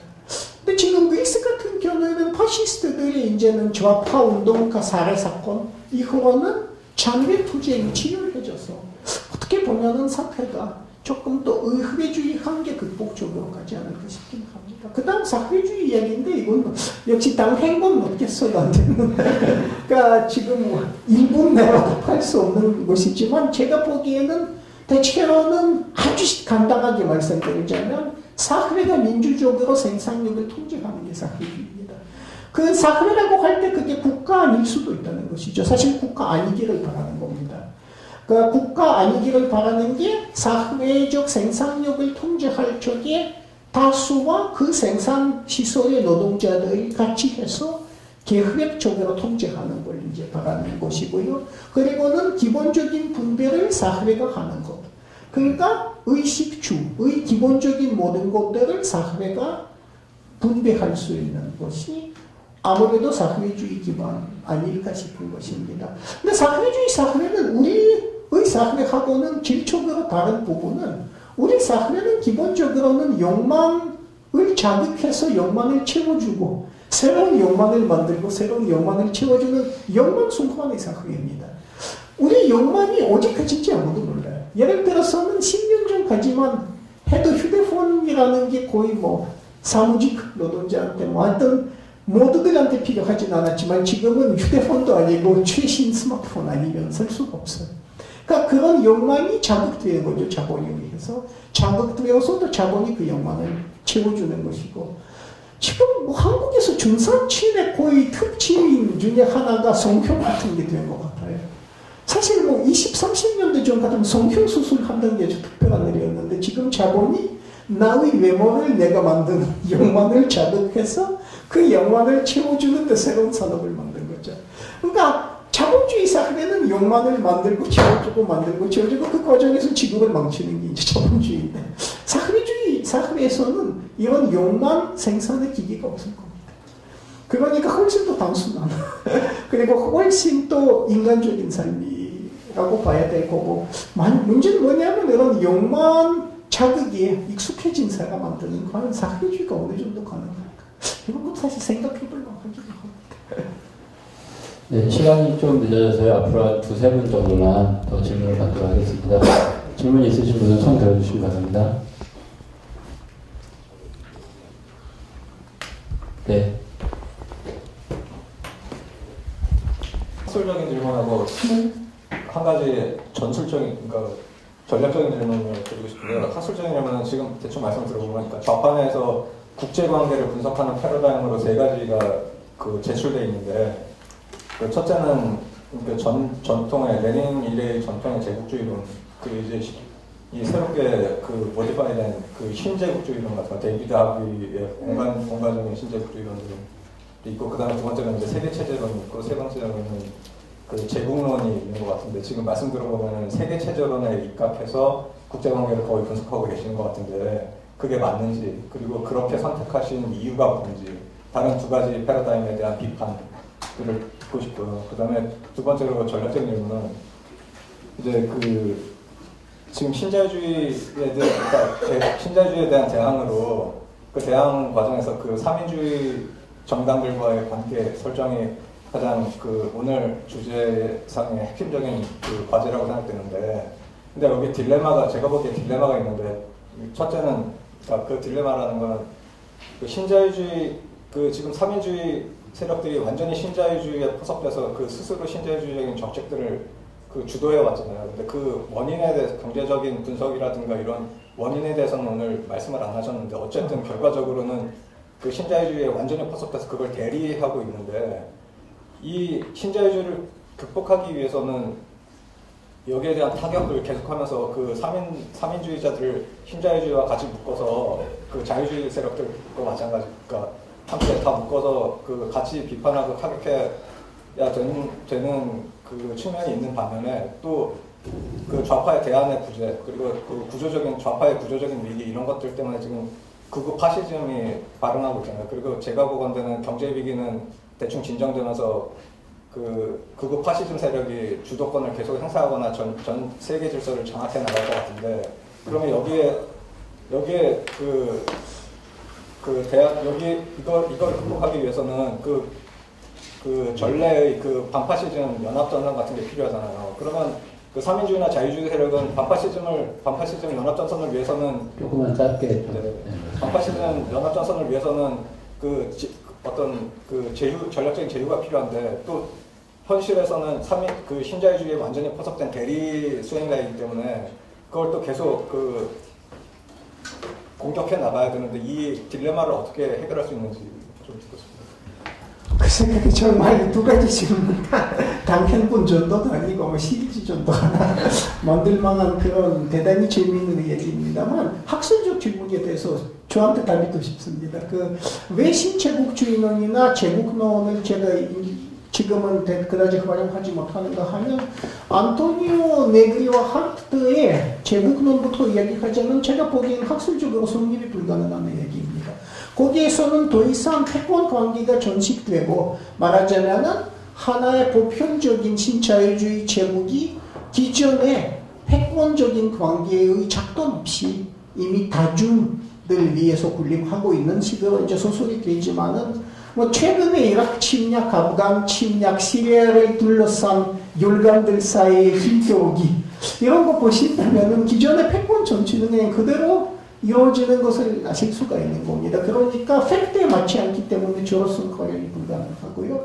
그 다음에 레닌의 제국주의론하고 신제국주의론 같은 경우에는 여러 가지 격함들이 지금으로서는 이제 격함들이 있다는 것이죠. 그러니까 레닌이 본 것은 유럽 열강들 사이의 경쟁적인 식민지 획득 이제는 그런 상황이었고 레닌이 살았던 시기는 영국의 패권이 1870년 이후에 약화되고 미국의 패권이 아직은 강화되기 이전에 일전의 과도기였습니다. 그러니까 레닌이 본 제국주의 모습은 유럽 열강들 사이의 양육강식과 유럽 열강들과 이제는 그들의 식민지 사이의 관계 대체로 레닌이 본 거 이거였는데 그래서 보고 분석한 거죠.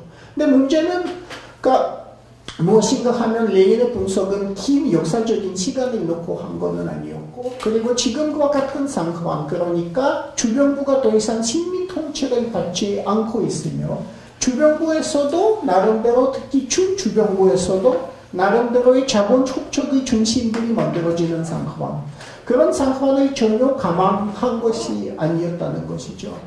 그러니까 그리고는 레닌은 이제는 식민지 모국과 식민지 사이의 관계를 본 것이지 예를 들어서는 미국 자본과 형식적으로 독립적인 남미 국가 사이의 정석 관계 본 건 아니었습니다. 그거 연구한 것도 아니었고요.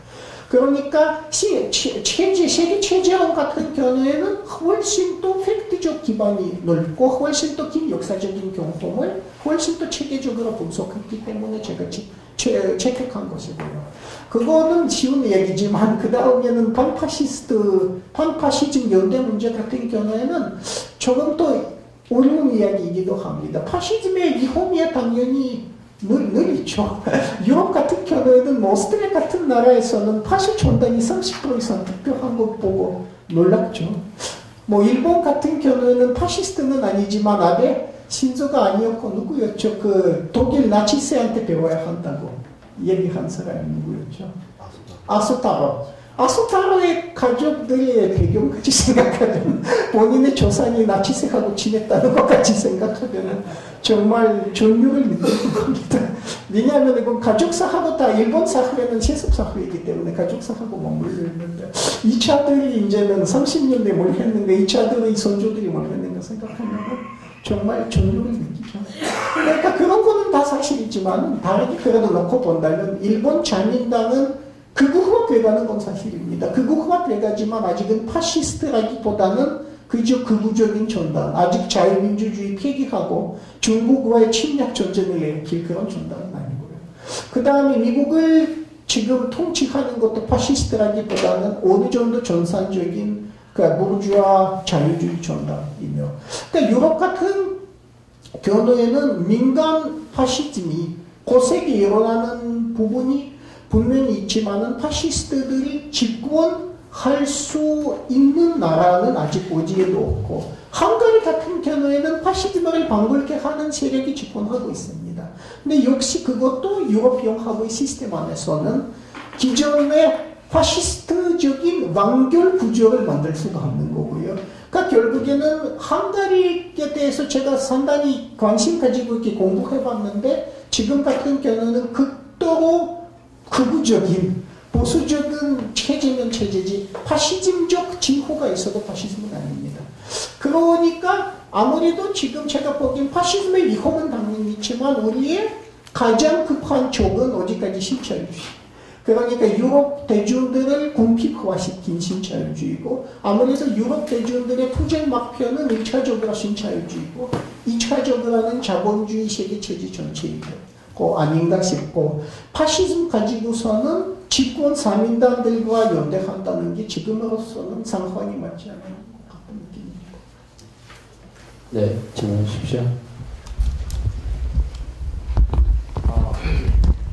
학생으로 주변에 이제 사람들이랑 얘기를 하다 보면 많이들 이제 경쟁 논리나 고등학교에서 배운 그리고 대학에서 겪는 스펙 쌓아야 되고 취업해야 되고 살아남아야 되고 이게 되게 내면화돼 있어서 이걸 되게 당연하게 생각하고 자기가 명백하게 승자가 되지 못해서 힘들 것임에도 불구하고 그래서 뭐 아르바이트 최저임금 받으면서 하고 있음에도 불구하고 이거를 받아들이고 있단 말이죠. 근데 이거에 대해서 이제 말씀하셨듯이 좌파가 대안을 제시해야 되고 사람들한테 다가가서 조직해야 되고 의식화해서 포섭을 해야 된다고 말씀하신 게 다 동의가 되지만 여전히 좀 궁금한 게 있는 거는 한국에서 이런 사람들한테 이렇게 해야 된다라고 말하면서 현실적인 모델을 못 보여주기 때문에 그 사람들이 아직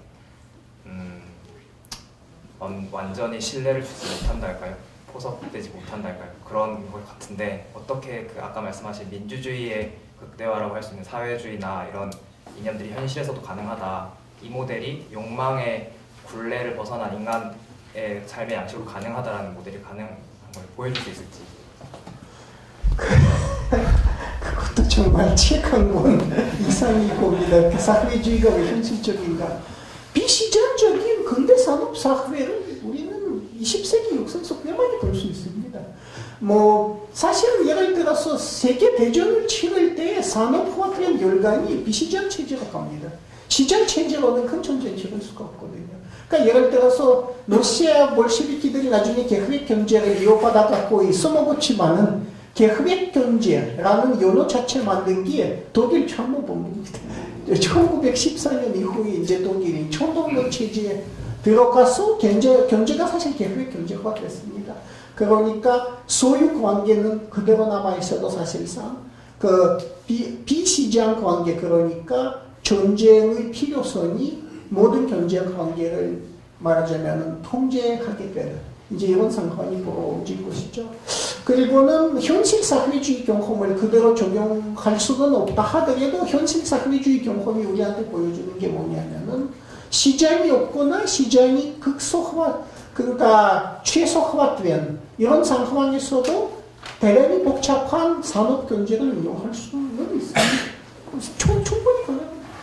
그러니까 그 국가가 일단은 주된 투자자가 되어서 산업시설 만들고 그리고는 산업 노동자들과 비시장적인 관계를 만든다는 게 충분히 가능한 것이죠.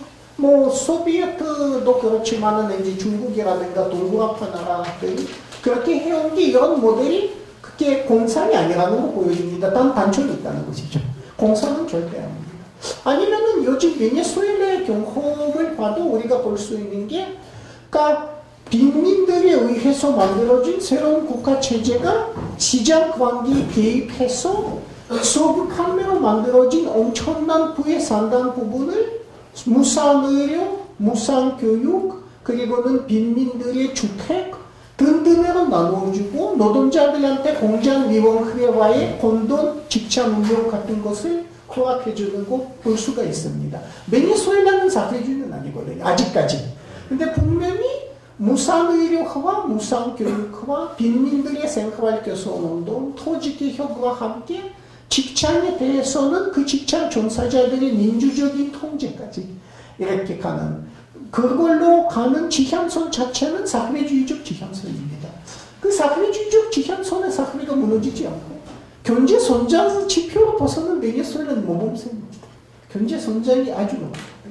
그러니까 지난 13년 동안 이렇게 쭉 보면은 성장률이 남미에서도 아주 우수한 그런 축에 속합니다. 이게 무슨 이야기인가 하면은 시장이 어느 정도 그 자리를 비운 근대, 산업적인 근대가 충분히 가능하다는 것이죠. 얼마든지 가능합니다.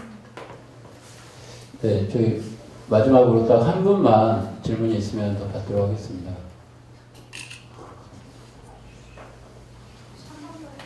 네. 잠깐만요. 혹시 저기 질문 아직 안. 아까 이제 시리자에 대해서 잘 설명해 주셨는데 교수님께서는 그러니까 요즘 워낙 이제 유럽 좌파 중에서도 시리자를 주목하는 게 많다 보니까 좀 교수님은 시리자에 대해서 좀 어떻게 평가하고 계신지가 하나 궁금하고요. 간단한 질문 하나 더, 간단하지 않을 수도 있는데 최근에 한국 내에서 이제 좌파 진영에서 이 아까 잠깐 언급하시기도 했지만 헌법 내 진보라는 이야기가 워낙 많이 언론에서 이야기가 나오고 있어서 교수님 견해도 좀 같이 듣고 싶습니다. 그거는 아마 아주 긴 논문에 두겠을 수는 있겠지만 그 시리자 이야기 같은 경우는 시리자의 정체성이 아직 없습니다. 시리자는 기본적으로 급진 좌파는 맞고요.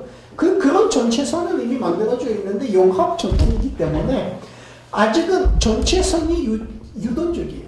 그게 사실 굉장히 중요합니다. 그건 왼쪽으로도 오른쪽으로도 갈 수 있는 거죠. 시리자한테는 분기점이 뭐냐면은 유럽연합에 대한 태도입니다. 그러니까 지금은 그리스에서 공산당은 유럽연합 탈퇴편이고요. 시리자는 유럽연합 내에서는 계속 남들의 유럽연합 전체를 개혁하자는 이제 그런 논리로 가고 있는데 뭐 그리스 유권자의 80%가 유럽연합 안에 남고 싶다고 하니까 시리자는 어떻게 보면 다수의 의지를 대변하는 부분도 있죠.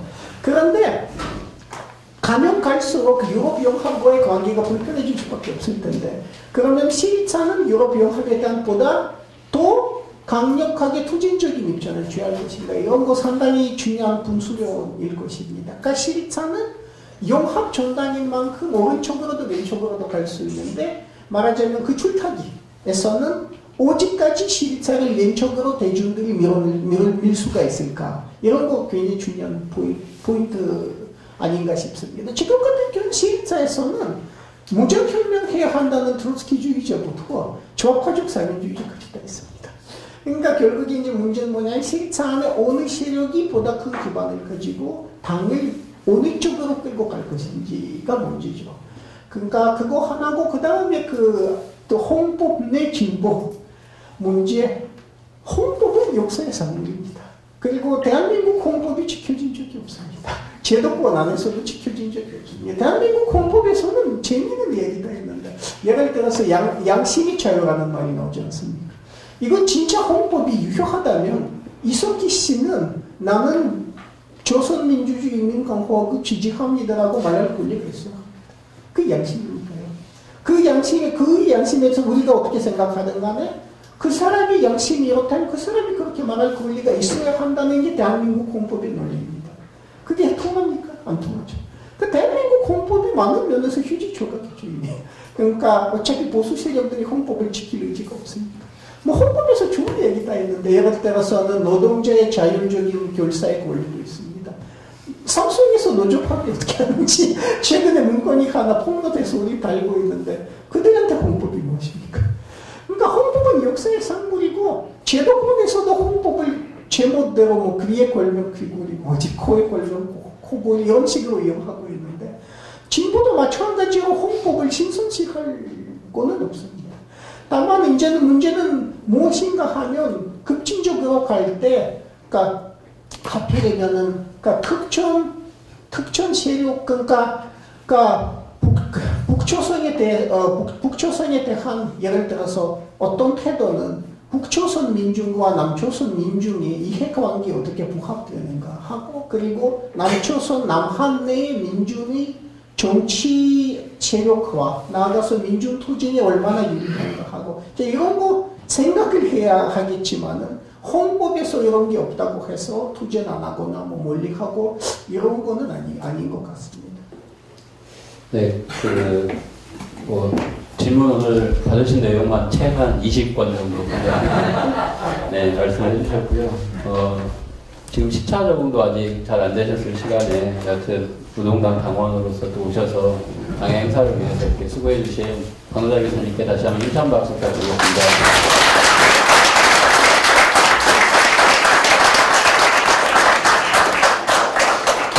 마지막으로 선생님도 잠깐.